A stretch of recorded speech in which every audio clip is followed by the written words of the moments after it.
asawa si Malu. Nagsama lang kayo. Subalit si Malu may anak sa una, si Faith. Si Faith ang bukong tagapagmana. Wala man ko nagdemand o unsap. Kakalaan ko 10% or 20% or... May dalawang dokumentong orihinal at peke. Yung peke rito, nakalagay ang pangalan mo. Gagamit ka ng peke, makukulong ka. Aasawahin ka ng mga preso. Next lover ni Mami. Gustong angkinin na iwan ng apartment. Ano kaya to? Lumalabas ang tunay na kulay ng isang tao pagdating sa pera. Kahit na sa puntong mameke ng dokumento sa kagustuhan mapasakamay ang ari-arian kahit hindi naman siya ang tunay ng may-ari. Ito ang nabisto ni Faith Maghanoy sa ex-lover daw ng kanyang ina. Pineke daw ito ang original na deed of sale para sa naiwang 12 units apartment ng namayapang ina. Buong detalye ng sumbong. Panoorin. Bata pa lamang daw ang 23 anyos na si Faith Maghanoy nang maghiwalay ang kanyang mga magulang. Taong 2020, nang nakilala raw ng ina ni Faith na si Marilu, ang security guard na si Frolan Enomar. Naging magkarelasyon daw ang dalawa at kinalaunan nagsama sa iisang bahay sa Pagadian City. Subalit, December 28, 2021, labis na lang daw ang pagkabigla ni Faith nang makaabot sa kanyang isang masamang balita. Ang kanyang ina natagpo ang nakahandusay sa loob ng kanyang tahanan, tadtad ng bala ng baril at wala ng buhay. Around 10 p.m. po nang tinawagan po ako ni Frolan Enomar, sir, at ibinalita niya po sa akin na nung pag-uwi niya raw po ng apartment po, ay nadatnan niya na lang raw po ang aking ina na nakahandusay na daw po ito. At ang tama po ng nakita sa kanyang katawan po, sir, ay 6 po. Ang pagdadalamhati ni Faith, napalitan ng puot at galit nang malaman itong pineke di umano ni Frolan ang deed of sale ng 12 apartment unit ng kanyang yumaong ina. Ang deed of sale na yun po, Sir Ben, yun po ay talagang nakapangalan po talaga sa nayumao ko pong ina na si Marilu S. Maghanoy po, Sir Ben. Isa po ang 12 units sa mga naiwang properties po ng aking ina, sir, at gusto niya pong angkinin, sir.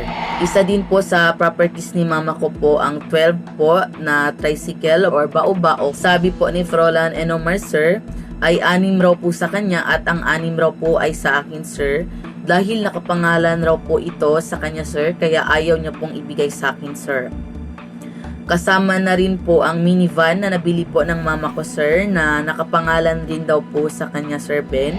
Ang sumbong, iimbestigahan at aaksyonan sa hashtag Ipabitag Mo!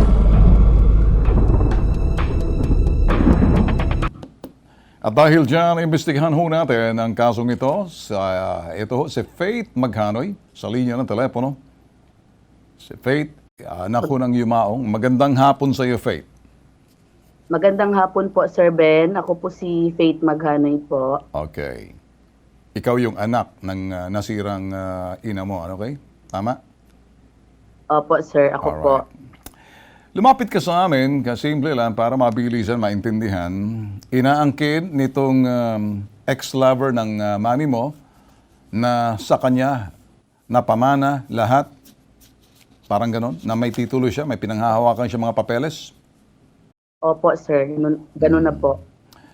Ano ba ang ginawa niya sa inyo? Ano bang pinakita niya na para sabihin na siya ay nakapagmana noon ay samantalang siya ay ka-live-in lang, hindi siya asawa, pero yung mga anak, ikaw anak, naintindihan mo? Ang unang dapat makamana dyan, anak. Kung hindi man anak, kapatid. Titulado ba yung apartment? Opo, Sir Ben. Yung Bale bang po, nakapangalan po talaga yun sa nanay ko po, Sir Ben. At nagulat na lang po ako na ang nagsasabi po doon po sa Pagadian City po na ang lalaki raw po ay may hawak-hawak po na papeles na nakapangalan na raw po ito sa kanya. Ngunit sir, ang original po, nakita ko po ito, yun po talaga ay nakapangalan po talaga sa nayumao ko pong ina. na si Marilu po, Marilu S. Maghanoy po. Sino ba ang nakabili ng lupa? Ang mama ko po talaga, sir. Alright. Bale po, sir, si Jerry Baruro po, siya po ay may malaking utang ho sa nanay ko, sir, at yun po ang naging collateral ng kanyang utang. Bale po, nagkapirmahan po sila sa barangay Dumagok, Pagadian City po. Nagkaroon ba ng legal na paglilipat ng sinasabing titulo nitong si Jerry Baroro at sa nanay mo? Kinuha ng nanay mo dahil bilang kapalit doon sa utang nitong si Jerry Baroro. Opo, sir. Kailan nangyari yun? May petsa ba? Hindi ko po alam, sir, Alright. kasi po nasa Zamboanga po ako that time. Okay. sir. Kung ito'y tama, ang deed of sale, October 28, 2021. Yes, sir, yan po. Nakapangalan na ba ang deed of sale sa nanay mo? Opo, sir. Yung nanay mo, ka-live-in tong umaangkin na si Inomar. Opo. Anong kinamatay ng nanay mo? Binaril po siya, Sir Ben, sa loob po ng kanyang apartment, Sir Ben, at may 6 na tama po ang kanyang katawan, sir. Okay, sino daw ang suspect dito sa krimen na pagpatay sa nanay mo? Bale po ngayon, sir, siya po ang naging primary suspect po. Kasi po, pinaano ko na po sa FBI, sir, eh. Karoon ba ng investigahan na pumasok yung pulis dito na NBI ang may hawak ng kaso? Opo, ang NBI po. Alright. Bakit hindi inaresto itong si Enomar? O arestado na ba? Yun Under lang arrest? po. Yun lang po ang hindi ko alam, sir, kung bakit po hindi siya hinuli, sir. Okay. Isa siya sa mga sinasabing suspect at hindi pa siya suspect. Opo. Actually po, Sir Ben, nakita po, nakahandusay ang nanay ko po, doon po sa kusina po nila, sir. Sino nakakita? Si Frolan Enomar daw po, sir. Okay. Anong oras daw nangyari yung krimen? 9:30 daw po. Ng gabi po. 9:30 po Alright. ng gabi po, sir. Ngayon, alam mo ba lahat ang transaksyon ng nanay mo? Hindi po, sir. Bakit kahiwalay sa nanay mo? Naghiwalay po sila ng papa ko, sir, simula po okay. nung 2 years old. Naghiwalay sila, so saan ka napunta? Sa papa mo? Opo, sa papa ko po. Ikaw ba tinatanong mo kung may karapatan ka roon? Bagay na lahat itong mga... Yun ba ang gusto mo? Opo, Sir Ben. Alright, sige. Ikinulsunta namin to sa resident lawyer ng BITAG na si Attorney Batas Mauricio. Panoorin na lang kung ano sinasabi ni Batas. Play it. Pamimeke ng deed of sale. Maliwanag, kasong kriminal, kasong sibil. Sa kasong kriminal, yan po ay pamimeke o falsification. At dahil yan po ay deed of sale, at pagkatapos ay ninotaryuhan pa, malamang-lamang sa hindi, upang magkaroon ito ng pagkilala sa mga ahensya ng gobyerno, aba ay falsification of official public document. Papasok siya sa Article 171 ng Revised Penal Code of the Philippines. Pamimeke ng pirma o di kaya pagpapalabas na yung dokumentong yan ay pinirmahan ng isang tao bagamat hindi naman makatotohanan. Lalo na to, merong pagpapatibay na yung dokumento falsifikado sapagkat merong ibang kopya ang nasabing dokumento na iba ang inilalagay at yung kopyang yan nasa pangangalaga o kustudiya ng mga otoridad ng gobyerno. Yun yung kasong kriminal. Ang kasong sibil ay para po mapabawal ang bisa yung dokumentong falsifikado at pagkatapos doon sa kaso ng pagpapawalang bisa ng dokumentong falsifikado, hihingin sa hukuman na siyang naglilitis niyan, nung kasong sibil na yan, na patigilin muna yung nagsasabing siya na ang bagong may-ari, yung security guard, na ipagpatuloy ang pamumosisyon o di kaya pagpapakitang siya na may-ari.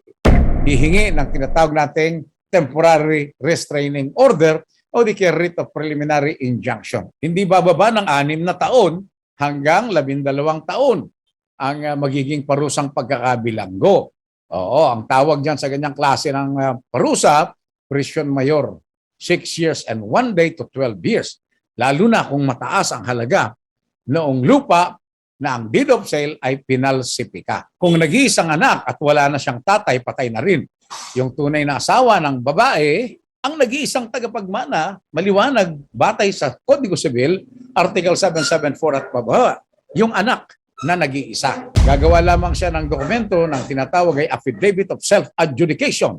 Ang ibig sabihin po niyan, sinumpang salaysay na nagpapatunay niyang nag-iisang anak na yan, iisang anak lang siya. At pagkatapos isusumitin niya yan sa Register of Deeds. At pagkatapos babayaran niya yung buwis ng paglilipat ng ari-ariang mana, kakanselahin ang titulo ng kanyang magulang na namatay na, ililipat, maglalabas ng bagong titulo para sa kanyang pangalan. Yun ang dapat niyang gawin. Yun ang kanyang karapatan dahil anak siya, nag-iisang tagapagmana. Pabalik tayo kay Faith. Ang tatay-nanay mo ba kasal? Hindi po. Kung titingnan natin, sinasabi ni Batas Mauricio, dahil hindi siya kasal doon sa tatay mo, ikaw ang tagapagmana. Nag-iisang anak ka ba? Opo, sir. Nag-iisa So, po. kung ikaw nag-iisang anak, ikaw lang ang tanging tagapagmana ng kung ano man yung apartment na yan na napunta sa kanya, may deed of sale. O ngayon, sa parting yan, tatawagan muna natin tong si Inomar. Roland, magandang tanghali. Oh yes, magandang tanghali. Roland, si Ben Tulfo to sa Manila, ha? Sir, Okay, Roland, naka-live tayo. bakit po, sir? Dito sa sinasabing lupain or apartment doon sa deed of sale ng yumaong si Marilu Maghanoy. Doon sa apartment. Na punta naman sa barangay, sir, tapos umaksyon ang barangay. Mhm. Ang hingin nila, sir, Mhm. ibibigay naman sa barangay ngayong 21. So, sa akin nila, Mhm. ayaw nila makipag-settle sa akin. Tapos, ang gusto nila sa korte, Mhm. yun, darating sa korte, sir. Mhm. Sige. Roland, pamati lang sa ako. Dili ako nakipag-diskusyon sa imo. Sabot ka. Tagaan ko respeto para tagaan kita respeto. Sabot ka? Kinig ka. Roland, si Ben Tulfo to, si Bitag. Marami kaming abogado rito sa Maynila. Kinonsulta na namin ang abogado namin at gusto mo bang marinig? Okay. Una sa lahat, Roland, yung nasirang ka-live-in partner mo na si Malu, namatay, huwag na natin pag-usapan yan. Paano napunta sa iyo yung deed of sale ng ka-live-in partner mong si Malu Maghanoy? Sir, kami naman ang bumili sa sir. Kailan nyo nabili? October, nabayaran, sir, October 28. Kaninong pera ginamit? Pera nino? Pera namin, sir. Kayo, mag-asawa ba kayo? Live-in partner, sir. Live-in partner. Meron bang resibo na nagpapakita na binayaran ninyo yan, pera mo at saka pera ng nasirang asawa mo, ka-live-in mo? Sir, wala naman resibo, Okay, sir. walang resibo. Bayad Hindi mo ba, yan. sandali, okay. Hindi ba bayad sa utang yan nung si tama, Baroro?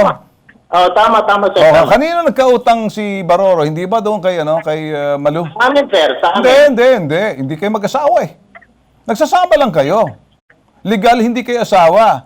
Kaya yung kita mo. Hindi community. Pamati sa ako, ayaw pag-diskusyon, pamati na lang. Kining mga nagkakaingon, abogado. Hindi ka man abogado, security guard ka ba? Sabot ka, kining mga ginasulti na ako sa imo, kining man yung legal. Dili man sa poder ng barangay, kung sa korte, ito yung magiging basihan. Ngayon, may dalawang dokumento, may original na fake, may fake at original. Yang hinahawakan mo, magkaiba doon sa hinahawakan nung yung nandoon sa munisipyo or sa kung nakarehistro, nakatawag dito, naka-notarize. So, hinahawakan mo na yan, nakasulat. Una, gusto kong sabihin, kapag ang isang nagsasama na hindi legal na mag-asawa, hindi pwedeng tagapagmana yung ka-live-in kasi hindi legal ang pagsasama nila. Hindi yan mag-asawa. Kasi pag namatay itong iyong live-in partner, kung ikaw ang asawa, mamanahin mo yan.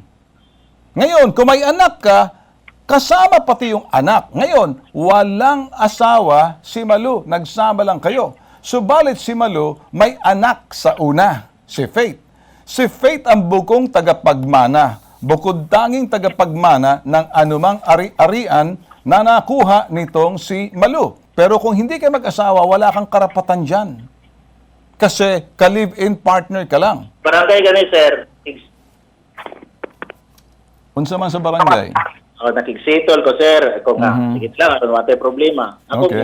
nyo, pero tagay lang po ko gamay. Kaya dako na po may gastuhan na good. Wala man ko nagdemand o unsap. Kagaan ko 10% or 20% or kato na lang ganing motor nga ihatag. Sugot na lang ko. Ilahan na lang balayo ka ng boarding house.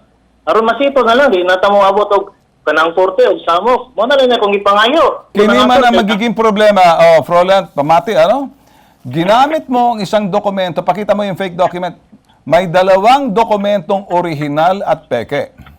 Yung peke rito, nakalagay ang pangalan mo. Orihinal, si Malu. Si Malu may asawa, walang asawa pero may anak. Hindi ka asawa ni Malu. Alin ba ang orihinal dito pinakita mo na may signature ka, Froland?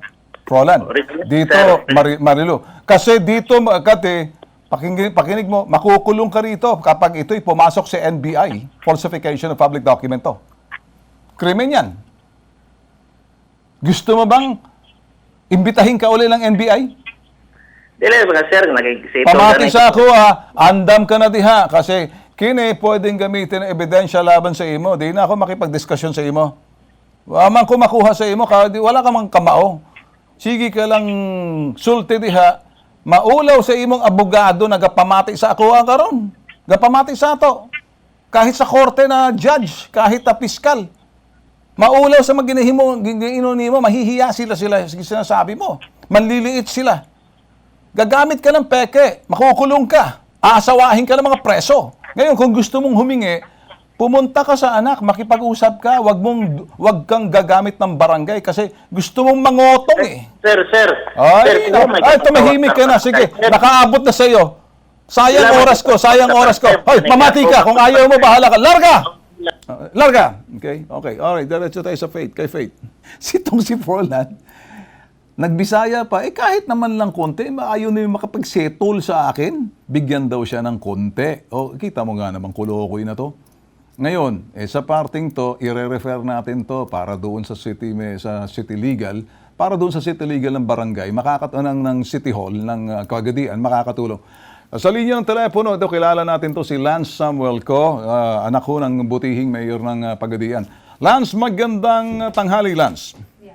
Good morning. Good afternoon. What can I Lance, do po? okay. Lance, baka pwede natin tulungan na lang, i-refer ko lang sa ito, Lance, 20 years old na, na siya, yung kanyang nanay na namatay. Okay? Okay po. Ngayon, hiwalay yung kanyang ang tatay at ang kanyang nanay. Sumama siya sa nanay pero hindi kasal, kaya the only daughter lang siya. Lumapit sa atin, Lance, kasi yung sa law, yung anak, unika iha, ang siyang tagapagmana, yung deed of sale, ng property in question. Ngayon, itong security guard gumawa ng peke na dokumento. Inangkin yung titulo ng deed of sale, gumawa ng peke at may original na hawak ng anak. Lance, sa parting to, baka pwede natin siguro matingnan dahil sa Pagadian naman to, i-refer na lang namin sa tanggapan ninyo, baka mabigyan nyo ng advice sa City Legal, matulungan na rin. Sir, wala po akong wala po akong any public personality. Pero Yes. lang po sa akin, I will do my Yes. as a friend kayo yung humingi ng I'll facilitate lang po. Sige. And then kung yung staff nyo, sir, ko sila dun sa mga sinong magiging concerned para Okay.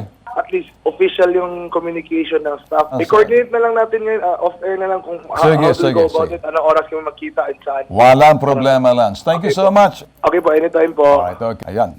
Okay, dito balik tayo kay Faith. Faith, okay, kausapin natin si Faith. Faith, nirefer ka namin si Lance. Si Lance is a very humble person. Anak siya ng mayor. Nakakausap namin, pero makakatulong siya, ifa-facilitate niya. Okay ka na ba? Maraming salamat po. Malinaw. Ikaw ba'y tinatakot nitong kulokoy na Froland? Nag-text po siya sa akin, sir, ng good luck po, sir. Good luck po. raw. Si-text mo sa kanya. Sabihin mo sa kanya, good luck na rin kay Bitag.